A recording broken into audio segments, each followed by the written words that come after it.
Welcome back to Great Mondays Radio. With me today is the incredible executive coach and leader, Maria Giudice. I am so excited to have you here.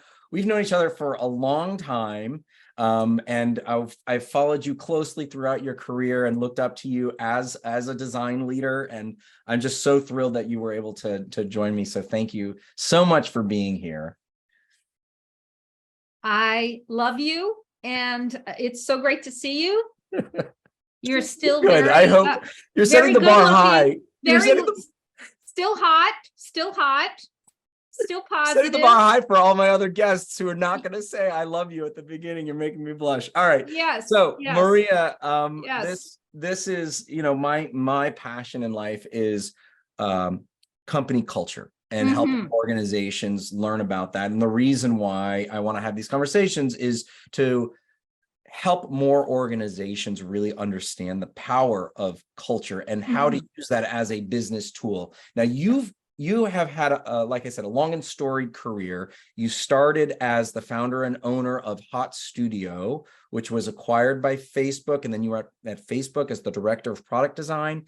And then you moved to Autodesk as the VP of experience. And so I feel like there's probably a lot of amazing stories about being a leader in those different scenarios, those different kinds of situations, and how culture played a role. So I'm hoping that you could tell us, maybe you can start us off with when culture first became prevalent in your mind as a leader. What was, what happened? How did that like, did you have a surprise moment? Was it something that you always thought about? Where was that? Yeah. Where was that moment?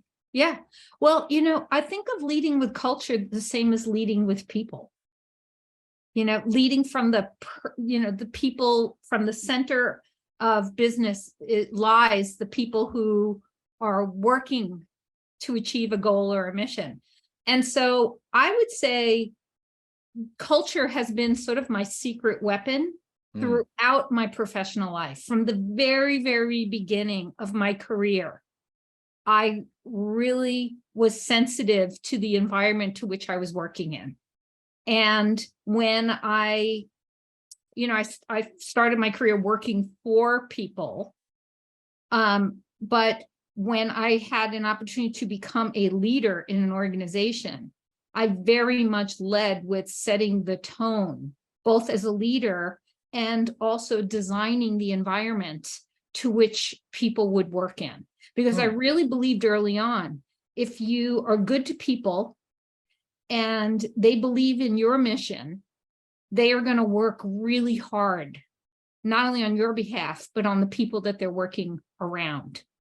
And I think that has been my success ingredient when you look, starting at 24 years old to where I am today. Yeah. It's always been creating an environment, a culture where people feel creative and that their best self can be present. When you first started Hot Studio, or let's say more specifically, when Hot Studio started to become really successful and scale. Yeah. Tell me about that intention, that leadership intention, because that's a new moment. That's the first time when you're really going to be a manager of a real large, not just a team, but like an organization. I have to say, a large part of this has to do with being a woman and starting out in environments where it was mostly dominated by men. Oh, interesting. And so I just recognized I was a different type of leader back in the day. So even in the early days of Hot Studio, I was one of the very, very few women leaders of a design studio. My competitors were all men. And so, the best thing you can do is differentiate in the marketplace. That's right. Right. That's right. So I was an alternative to other design studios.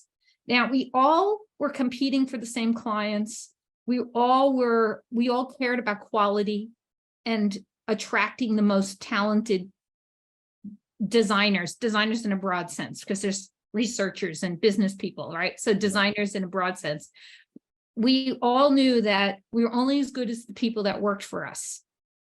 And so by creating a culture of inclusiveness, of fun, not taking yourself too seriously, but doing serious work, paying attention to families and supporting families, and being a good role model. All of that felt to me like a competitive differentiator.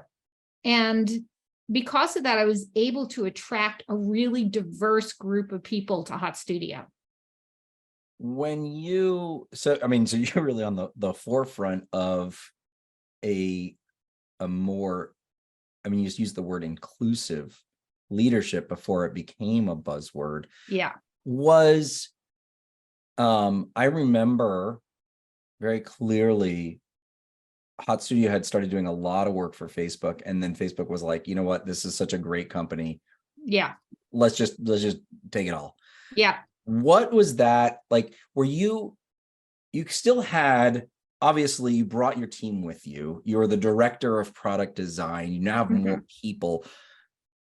You didn't have, or maybe you did, but I'm thinking that you don't have as much authority or autonomy inside of a larger organization, but you're still someone who cares about that. What was that transition like? And how were you able to exert your influence in a way, or maybe you weren't, in a way that allowed you to grow and continue to lead an amazing team? Yeah.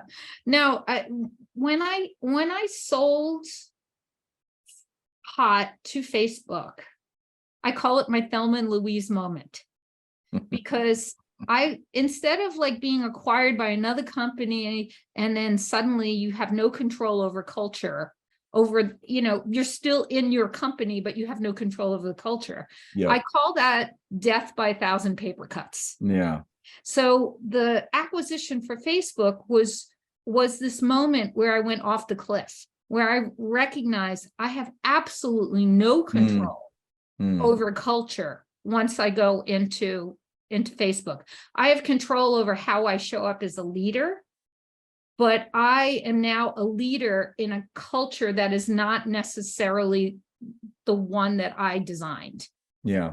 And so some people adapted really well, but myself included, I really struggled in Facebook. It was the antithesis of the culture that I created at Hot Studio. But yet I wasn't, it wasn't a surprise to me. You knew that I going would in, struggle. eyes wide open. You anticipated this challenge, that was going to happen. You're smart enough to know that. I anticipated it, but it still hurt like hell. Yeah. And but I learned a lot. Even with the bad experiences in life that you experience, there's so much learning in those moments. And I learned a lot about what it meant to ship at scale. I learned a lot how to, I worked with the most intelligent people in my life at Facebook, like the cream of the crop, intelligent people. And I also learned that it wasn't the right fit for me. So sometimes when you're in a culture that isn't the right fit, there's like, oh, okay, no taken. I'm not going to be successful in a culture like that because it runs opposite with where my values are. Yeah. So you had a moment of, you went in understanding that you would no longer have control over that culture. So painful. But then you also, so that was a transition as Maria, the leader. But then there was also this experience that you learned about Maria, the individual. Yes. Where you can be successful. And as a leader, you have control over how you show up in the culture that you're in. Right. The question is there, can you make that work? Based on your values. Right. How big of a gap, right? Can you create that bridge? Because it's never going to be exactly like, unless it's you came from 100%. This is like, I'm doing it. This is me. Yeah. Right. And so you're like, okay, I know it's not going to be 100% aligned. It's going to be a little bit more further aligned, but Yeah, maybe it'll work. And you're like, yeah, oh, no, this isn't going to work. I know something about myself now.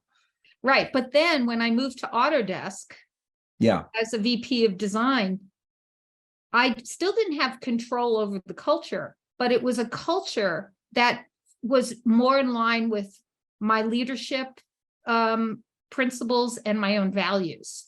So at Autodesk, even though I didn't design the culture, it was much more of a better fit for me at Autodesk because it was about curiosity. Autodesk let me be who I am. Where Facebook, you had to fit in a certain box. There was a lot of control as a leader, what you could say outside of Facebook, all that, right? You are in Facebook's culture. At Autodesk, it was much more like you are a leader, but we want you to be you. And there was just a lot more freedom for me to move about the cabin. And so I loved the culture at Autodesk until there was a CEO change. Oh, interesting. Okay. Yeah. Share, what was your experience? What happened? When did you start to see something change or feel it maybe? Yeah. I mean, and this happens, and this is why I wrote this book, right? When your leaders who are your executive sponsors who believe in your mission as a leader, oftentimes that what you don't have control is when they leave and new leaders come in. Yeah. Do they have the same value system as you? And so when a CEO changes, that is a whole new different type of energy that comes in. And it depends on what their priorities are. So, Carl Bass was very much like, he was very creative. He was experimental. He believed in design leadership.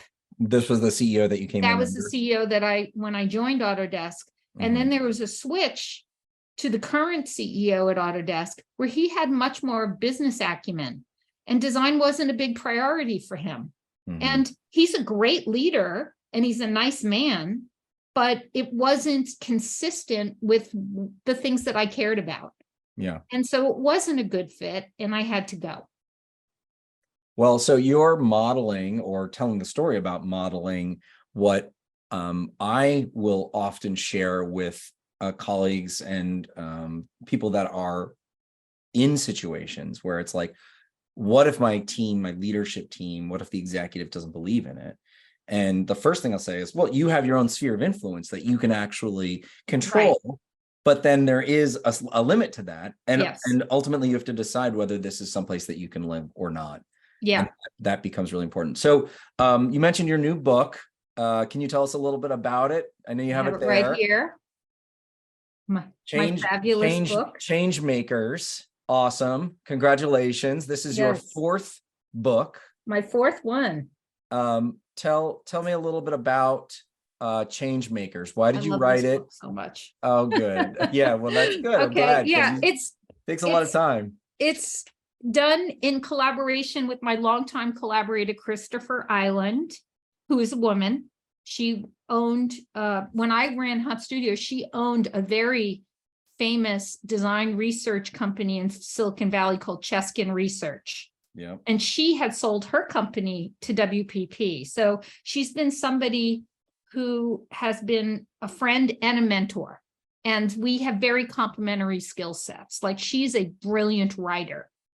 And so her words are in this book, but also our collaboration in terms of content and what's important and mission, all that. We are great, great collaborators. I like to say we're members of a band. Yeah. We have very different skill sets, but they work really well together. And it's a book that I feel passionately that needed to be out in the world, because when we talk about successes and failures in my career, yeah, my job ended at Autodesk, a job that I loved, because I was, technically pushed out, right? Because my leadership was not in alignment with what the new leadership wanted and valued. And it was a pretty traumatic experience for me. Here I am, this overachiever. I mean, this is my fourth book. And, I ran a successful company. Like, I push the limits for achievement. Yeah. I'm like that straight A student in high school that you either love or hate. But I was a very cool, smart kid. So a lot of people love me. Very cool. Still, and I suddenly was like, all right, let's just say, okay, pushed out, laid off, you're fired. You're out of a job. And I went through this really real low point. Like, who am I? How did this happen? Right. I was killing it at Autodesk. I was making incredible progress. I was there 2 years. I wanted 4 years at Autodesk. It was cut short. This is typical for people in high-level leadership positions, especially design leaders who are now finding themselves in the C-suite, but they are like a different animal than what's up there. They are coming in from a human-centered perspective. They're looking at the world very differently, and it requires enlightened leaders to see the value of, and it might not just be design, with more diverse people at high levels of the organization, they're going to be bringing their life experiences in where it might not necessarily be the right fit, or they might not be with leaders who understand the context to which they're coming in. So there's a different set of skills when you're up at that level where you are impacting cultural change, right? So design leaders are now moving up. They're moving out of domain excellence to management excellence, and now suddenly change culture excellence. They are change agents at the C-level. So they are culture change agents, whether they like it or not. And it's a whole new set of skills. And many of us are just learning on the job to be at that level. And so this book was written to share best practices so they don't have to figure it out like many of us had to. And so I interviewed over 40 people over the 3 years through the pandemic. And so this book contains lessons learned, successes and failures from some of the top leaders in our industry, so that other people don't have to go through the same discovery. And that's why this book is so important, because it has so much rich learnings from people, and they share their vulnerabilities. They share, oh, I did this and it didn't work. Or I went into this meeting and I got beaten up like a piñata, and here's how I handled it. Yeah. So, I mean, it sounds like it's a handbook for kind of a new generation of leaders, design leaders, and learning, what it takes to actually survive, because it's not easy. And you're working against, you started the entirety of your career being, a bit of a firebrand, and then you became the only woman owner of a design shop, amongst a crowd of, old white men who've been there forever, and continued your career, staying true to yourself. And so being able to codify that not only for yourself, but using your experience to surface that for others, I think is really powerful. Amazing. Maria, it has been so wonderful to hear a little bit about your incredible history and narrative. Your new book is out and available now, Changemakers, Maria Giudice and Christopher Island, and you can get that anywhere. Is it books available? Are sold. Anywhere books are sold, anywhere you want to get that. Maria Giudice is an executive leadership coach. And where can people find you? Where can they connect with you? You can, I'm on all the social channels, but the best way to reach me is through LinkedIn. LinkedIn. Maria Giudice, thank you so much. I appreciate you coming on Great Mondays Radio, and we wish you all the best on your book sales and whatever the next adventure is in your life. Namaste. Namaste.